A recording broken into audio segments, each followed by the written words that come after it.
ओम शांति। 18 सितंबर 2025 के ईश्वरीय महावाक्य। पहले सुनते हैं मुरली के मुख्य पॉइंट्स। बाबा ने कहा, जब तुम फूल बनोगे तो कांटों के जंगल में पूरा बगीचा खिल उठेगा। बाबा आए हैं तुम्हें फूल बनाने। मंदिर लायक बनने के लिए चलन बहुत मीठी और रॉयल रखो, दूसरों को तुम्हारा मीठापन महसूस हो। बाप ब्रह्मा के माध्यम से समझाते हैं, हमारा लक्ष्य भारत को पतित से पावन बनाना है। हर आत्मा को बाप का परिचय दिलाना और अच्छी रीति से सर्विस करना आवश्यक है। लास्ट में बाबा ने कहा, खुद पवित्र बनकर ही दूसरों को पवित्र कर सकेंगे। अपना कल्याण करने के लिए परिश्रम और सेवा करो। और अब सुनते हैं महावाक्यों को विस्तार से। मुरली का सार। मीठे बच्चे, जब तुम फूल बनेंगे तब यह भारत कांटों के जंगल से संपूर्ण फूलों का बगीचा बनेगा।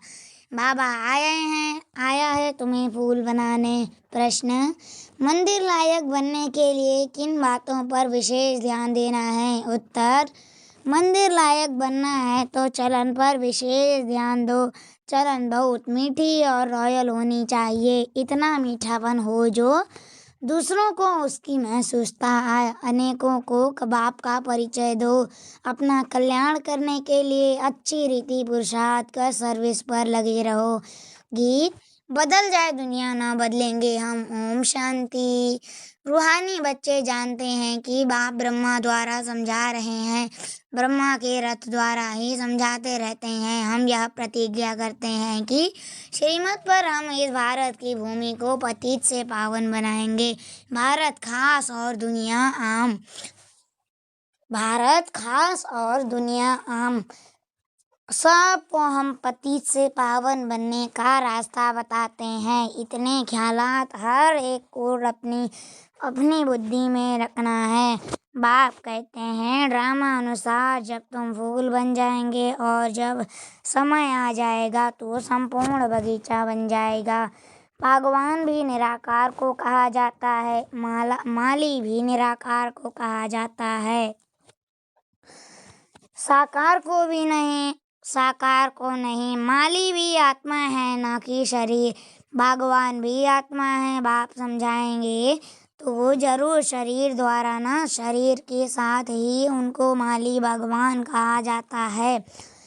जो इस विश्व को फूलों का बगीचा बनाते हैं। बगीचा था जहाँ यह देवताएं रहते थे, वहाँ कोई दुख नहीं था। यहाँ इस कांटों के जंगल में तो दुख है। रावण का राज्य है, कांटों का जंगल है। फट से कोई फूल नहीं बनते। देवताओं के आगे जाकर गाते भी हैं कि हम जन्म जन्मांतर के पापी हैं, अजामिल हैं, ऐसी प्रार्थना करते हैं। अभी आकर हमको पुण्य आत्मा बना समझते हैं। अभी हम पाप आत्मा थे, कोई समय पुण्य आत्मा थे। अभी इस दुनिया में पुण्य आत्माओं के सिर्फ चित्र हैं। राजधानी के हेड्सम के चित्र हैं और उन्हों को ऐसा बनाने वाला निराकार है, शिव।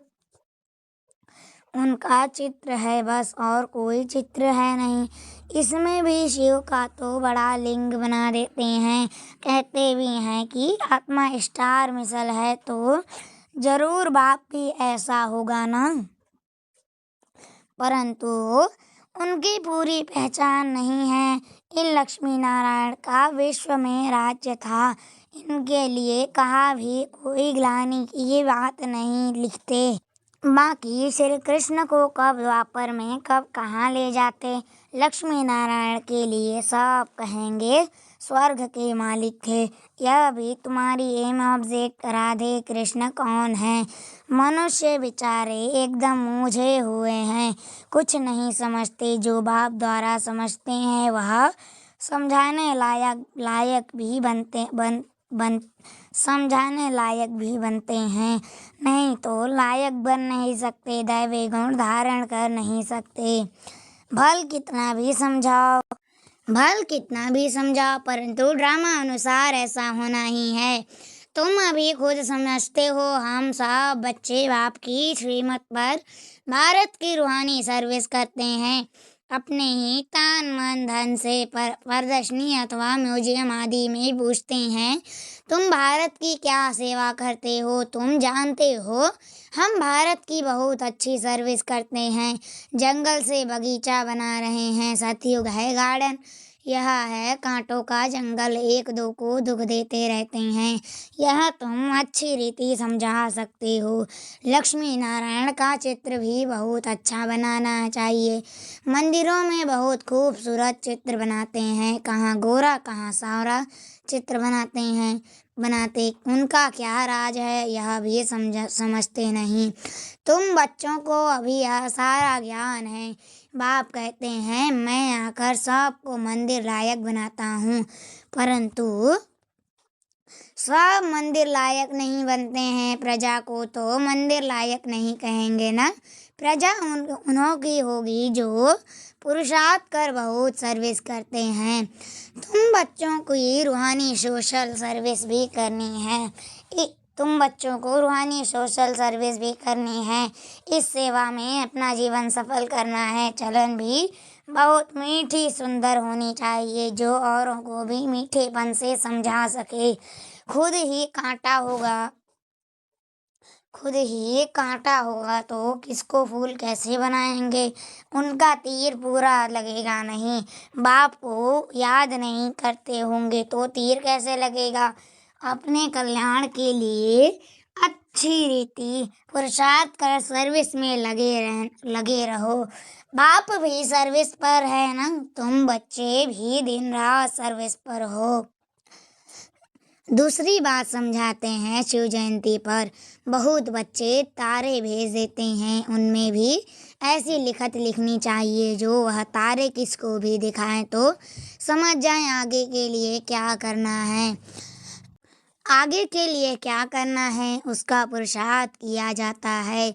सेमिनार भी इसलिए करते हैं कि क्या क्या सर्विस करें जो बहुतों को बाप का परिचय मिले। तारे ढेर रखे हैं, इनसे बहुत कम काम ले सकते हो। एड्रेस डालते हैं, शिव बाबा केयर ऑफ ब्रह्मा। प्रजापिता ब्रह्मा भी है, वह रूहानी पिता। वह जिस्मानी उनसे जिस्मानी रचना रची जाती है। बाप है मनुष्य सृष्टि का रचता। कैसे रचना रचते हैं यह दुनिया भर में कोई नहीं जानते। बाप ब्रह्मा द्वारा अब नई रचना रच रहे हैं।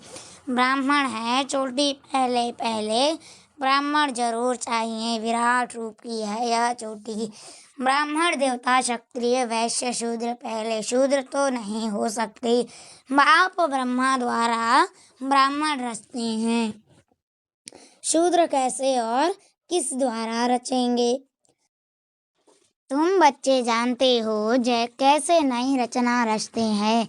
यह एडॉप्शन है। बाप की कल्प बाप आकर शूद्र से ब्राह्मण बनाते हैं, फिर ब्राह्मण से देवता बनाते हैं। ब्राह्मणों की सर्विस बहुत ऊंची है।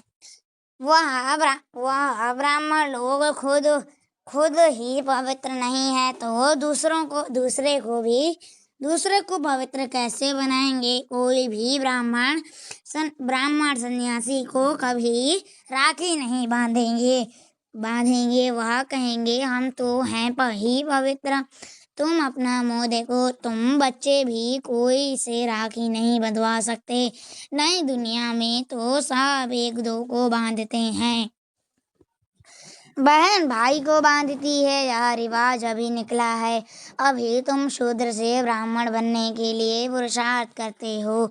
समझाना पड़ता है, मेल फीमेल दोनों पवित्रता की प्रतिज्ञा करते हैं। दोनों बता सकते हैं कि हम कैसे बाप की श्रीमत से पवित्र रहते हैं। अंत तक इस काम विकार पर जीत रहे तो पवित्र जगत के मकाम मालिक बनेंगे। पवित्र दुनिया सतयुग को कहा जाता है, सो अब स्थापन हो रही है। तुम सब पवित्र हो, विकार में गिरने वाले को राखी बांध सकते हो। प्रतिज्ञा कर और फिर पतित बने तो कहेंगे तुम राखी बंधवाने आए थे, फिर क्या हुआ कहेंगे माया से हार खा ली। यह है युद्ध का मैदान। विकार बड़ा दुश्मन है, इन पर जीत पाने से ही जगत जीत अर्थात राजा रानी बनना है। प्रजा को जगत जीत नहीं कहेंगे, मेहनत तो राजा रानी करते हैं ना, कहते भी हैं हम तो लक्ष्मी नारायण बनेंगे। लक्ष्मी नारायण के बाद उनके तख्त पर जीत उनके बच्चे की होती है। वह लक्ष्मी नारायण फिर दूसरे जन्म में नीचे चले जाएंगे। भिन्न नाम रूप से बच्चे को गद्दी मिलती है तो ऊंच नंबर गिना जाएगा। पुनर्जन्म तो लेते हैं ना, बच्चा तख्त पर बैठेगा तो वह सेकंड ग्रेड हो जाएगा, ऊपर आ जाएगा। तो अब बच्चों को ऐसा ऊंच बनना है तो सर्विस में लग जाना चाहिए। पवित्र होना भी जरूरी है। बाप कहते हैं मैं पवित्र दुनिया बनाता हूँ। अच्छा, पुरुषार्थ थोड़े करते हैं, पवित्र तो सारी दुनिया बन जाती है। तुम्हारे लिए स्वर्ग की स्थापना करते हैं, यह ड्रामा अनुसार होना ही है। यह खेल बना हुआ है। तुम पवित्र बन जाते हो, फिर विनाश शुरू हो जाता है, सतयुग की स्थापना हो जाती है। ड्रामा को तो तुम समझ सकते हो। सतयुग में था देवताओं का राज्य, अभी नहीं है, फिर होना है। तुम हो रूहानी मिलिट्री, तुम 5 विकारों पर जीत पाने से जगत जीत बनने वाले हो। जन्म जन्मांतर के पाप कटने लिए बाबा युक्तियाँ बताते हैं। बाप एक ही बार आकर युक्ति बताते हैं, जब तक राजधानी स्थापन न हो जाए तब तक विनाश नहीं होगा। तुम बहुत गुप्त वॉरियर्स हो। सतयुग होना ही है कलयुग के बाद, फिर सतयुग में कभी लड़ाई होती नहीं। तुम बच्चे जानते हो, सब आत्माएं जो भी पाठ बजाती हैं वह सब नुधा हुआ है। कैसे कठपुतलियाँ होनी है ना, ऐसे नाचती रहती हैं। यह भी ड्रामा है, हर एक का इस ड्रामा में पाठ है। पाठ बजाते बजाते तुम तमो प्रधान बने हो, फिर अब ऊपर जाते हो, सतो प्रधान बनते हो। नॉलेज तो सेकंड की है, सतो प्रधान बनते हैं, फिर गिरते गिरते तमो प्रधान बनते हैं, फिर बाप ऊपर ले जाते हैं। वास्तव में वह मछलियाँ तार में लटकती हैं, इस तार में मनुष्यों को डालना चाहिए। ऐसे उतरती कला फिर चढ़ती कला होती है। तुम भी ऐसे चढ़ती हो, फिर उतरते उतरते नीचे आ जाते हो। 5000 वर्ष लगते हैं ऊपर जाकर, फिर उतरने में। यह 84 का चक्र तुम्हारी बुद्धि में है। उतरती कला और चढ़ती कला का राज बाप ने ही समझाया है। तुम्हारे में भी नंबरवार जानते हैं और फिर पुरुषार्थ करते हैं। जो बाप को याद करते हैं वह जल्दी ऊपर जाते हैं। यह प्रवृत्ति मार्ग है। जैसे जोड़ी दौड़ाते हैं तो जोड़ी का एक एक पाँव बांधते हैं, फिर दौड़ते हैं। यह भी तुम्हारी दौड़ी है ना। कोई की प्रैक्टिस नहीं होती है तो गिर पड़ते हैं। इसमें भी ऐसे होता है, एक आगे बढ़ता है तो दूसरा रोक लेता है, कहाँ दोनों गिर पड़ते हैं। बाबा वंडर खाते हैं, बूढ़ों को भी काम की आग लगती है तो वह भी गिर पड़ते हैं। ऐसे थोड़े ही उसने गिराया, गिरना ना गिरना अपने हाथ में है। कोई धक्का थोड़े ही देते हैं, हम गिरे क्यों। कुछ भी हो जाए हम गिरेंगे नहीं। गिरे तो खाना खराब, जोर से चमाट लगती है, फिर पछताते भी हैं, हड्डी टूट जाती है, बहुत चोट लगती है। बाबा भिन्न भिन्न प्रकार से समझाते रहते हैं। यह भी समझाया शिव जयंती पर तारे ऐसी नहीं ऐसी आनी चाहिए जो मनुष्य पढ़ने से समझ जाए। विचार सागर मंथन करने के लिए बाबा टाइम देते हैं। कोई देखे तो वंडर खाए, कितनी चिट्ठियाँ आती हैं, सब लिखते हैं बाप दादा, तुम समझा भी सकते हो। शिव बाबा को शिव बाबा को बाप ब्रह्मा को दादा कहते हैं। एक को कभी कोई बाप दादा कहते हैं क्या? यह तो वंडरफुल बात है, इसमें सच्चा ज्ञान है, परंतु याद में रहे तब किसको तीर भी लगे, घड़ी घड़ी देह अभिमान में आ जाते हैं। बाप कहते हैं आत्माभिमानी बनो, आत्मा ही शरीर धारण कर पाठ बजाती है। कोई मरता है तो भी कोई ख्याल नहीं, आत्मा में जो पाठ है, पाठ की नोंद है, उसको हम साक्षी हो देखते हैं। उनको एक शरीर छोड़ दूसरा ले पाठ बजाना है, इसमें हम कर ही क्या सकते हैं। यह ज्ञान भी तुम्हारी बुद्धि में है, वह भी नंबरवार, कईयों की बुद्धि में तो ठहरता ही नहीं, इसलिए किसको समझा नहीं सकते। आत्मा बिल्कुल ही गर्म तवा तम प्रधान पतित है, उन पर ज्ञान अमृत डाला जाता है तो ठहरता नहीं। जिसने बहुत भक्ति की है उनको ही तीर लगेगा, झट धारण होगी। हिसाब ही वंडरफुल है, पहले नंबर में पावन वही, फिर पतित बनते हैं। यह भी कितनी समझने की बातें होती हैं। कोई की तकदीर में नहीं है तो पढ़ाई को छोड़ देते हैं, अगर छोटेपन से ही नॉलेज में लग जाए तो धारणा होती जाएगी, समझेंगे इसने बहुत भक्ति की हुई है। बहुत होशियार हो जाए, क्योंकि आर्गन्स बड़े होने से फिर समझ भी जाती आती है। जिस्मानी रूहानी दोनों तरफ अटेंशन देने से फिर वह असर निकल जाता है। यह है ईश्वरीय पढ़ाई, फर्क है ना, परंतु जब वह लगन भी लगे ना। अच्छा, मीठे मीठे सिकलते बच्चों प्रति माता पिता बाप दादा का याद प्यार और गुड मॉर्निंग।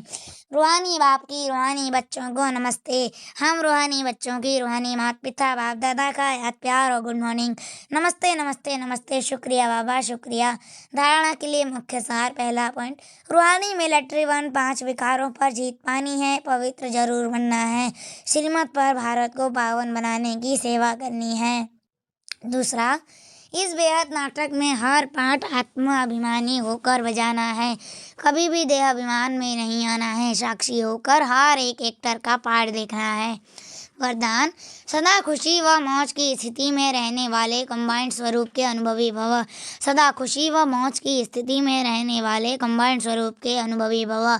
विस्तार, बाप दादा बच्चों को सदा कहते हैं, बच्चे बाप को हाथ में हाथ देकर चलो, अकेले नहीं चलो, अकेले चलने से कभी बोर हो जाएंगे, कभी किसकी नज़र भी पड़ जाएगी। बाप के साथ कंबाइंड हूँ, इस स्वरूप का अनुभव करते रहो तो कभी भी माया की नज़र नहीं पड़ेगी, और साथ का अनुभव होने के कारण खुशी से मौज से खाते चलते मौज मनाते रहेंगे। धोखा व दुख देने वाले संबंधों में फंसने से भी बच जाएंगे। स्लोगन, योग रूपी कवच पहन कर रखो तो माया रूपी दुश्मन का वार नहीं लगेगा। योग रूपी कवच पहन कर रखो तो माया रूपी दुश्मन का वार नहीं लगेगा। अब व्यक्ति चारे, अब लगन की अग्नि को प्रज्वलित कर योग को ज्वाला रूप बनाओ। जैसे दुखी आत्माओं के मन में यह आवाज शुरू हुआ है कि अब विनाश हो, वैसे ही आप विश्व कल्याणकारी आत्माओं के मन में यह संकल्प उत्पन्न हो कि अब जल्दी ही सर्व का कल्याण हो, तब ही समाप्ति होगी। विनाशकारियों को कल्याणकारी आत्माओं के संकल्प का इशारा चाहिए, इसलिए अपने एवर रेडी बनने के पावरफुल संकल्प से ज्वाला रूप योग द्वारा विनाश ज्वाला को तेज करो। अच्छा, ओम शांति।